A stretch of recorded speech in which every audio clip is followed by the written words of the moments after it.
In this video, we'll do a lookup for the price of a product based on the quantity that was ordered. We'll also see a problem that you could run into if your prices are in a named Excel table. This is Debra Dalgleish from Contextures.com. In some Excel workbooks, you might have a simple product pricing table where the product name is in one column and the price is in the next. And with this kind of a lookup table, your formula can just say find the product name in the first column and get the price of that product from column number 2. But for this video, we have a different pricing table. We've got our product names, but we have quantity pricing. So if you buy one, you pay the price in column B, and 25 or more, the 5th column. We're going to use the match function with VLOOKUP. We're going to tell it to check for the product here and then find a number that's the closest match across the top.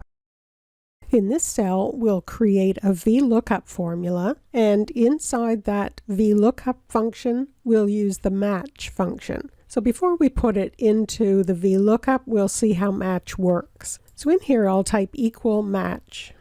What I wanted to look up is this quantity. So I'm going to click on that cell and type a comma. The lookup array is where should this look for the number in this quantity cell. I want it to look across A3 to E3.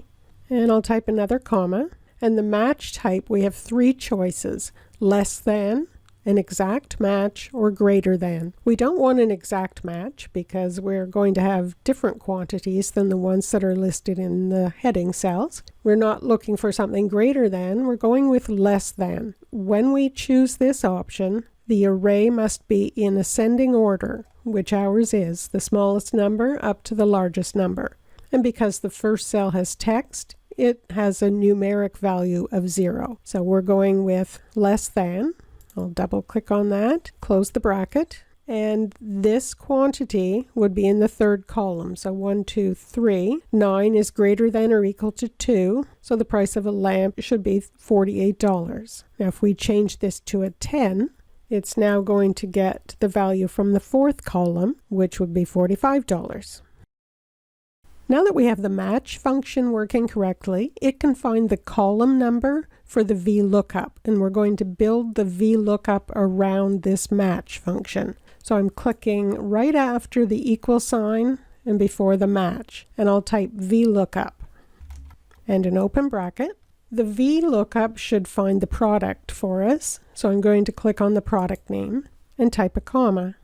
Next is the table array. Where should VLOOKUP be looking? So we'll select the product names and prices, and that's A4 to E7 and a comma. This match function is going to tell us the column index number. So I'll click after that, type a comma. For the product name that we're looking up, we want an exact match. So click on false, close the bracket, and press enter. And there's the unit cost for 10 lamps is $45. In this cell, the VLOOKUP formula with match is working perfectly. But let's see what happens if we change this list into a named Excel table. Select any cell, go to the Home tab, Format as Table, click on a style.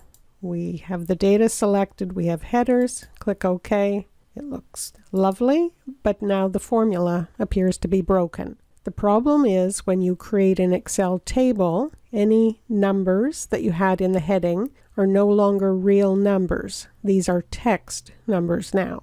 And this is a real number. The match can't find a match for this 10. To make it work, I'm going to make a small change in the formula. Here it's trying to match this number from H4 to the numbers in A3 to E3. These aren't numbers though, so I'm going to click just in front of the A3 and I'm going to type 2 minus signs and then an open bracket. I'll go to the end here of this reference after the E3 and close the bracket. So I'm telling Excel with those 2 minus signs to convert these text numbers into real numbers. And press enter, and that makes the formula work.